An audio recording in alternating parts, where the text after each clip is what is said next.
ka soo degay wafdi ka kooban 2 xubnood oo kala ah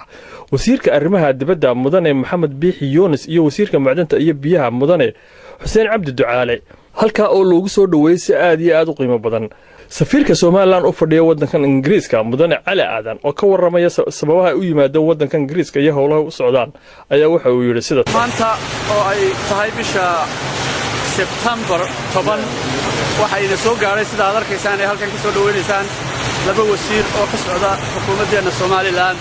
oo kala ah mudane Maxamed Biixi Yoonis wasiirka arrimaha dibadda iyo mudane Xuseen Cabdi Ducaale wasiirka macdanta iyo biyaha wasiiradu waxay u yimaadeen wadankan Ingiriiska hawlo shaqadooda la xiriira oo ay doonayaan halkan insha Allah inay ka fuliyaan maalmo gaabanna way inala joogi doonaan haddii alla yiraahdo marka haddii Ilaahay idmo ay hawshooda guda galaana wixii waraara iyo wixii saxaabada loogu talagalay akhbaara waanu idin siin doonaa insha Allah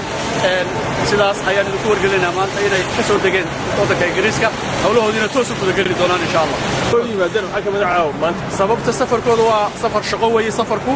ee 2 wasiir oo 2 xilo culus oo haya qaranka Soomaaliland weeye 2 xilo ay qaranka u hayaan hawlo la xiriira oo wadankan Ingiriiska ay ka qabanayaan ay u yimaadeen insha Allah عبد الرحمن شقلة تي في قرن Somaliland London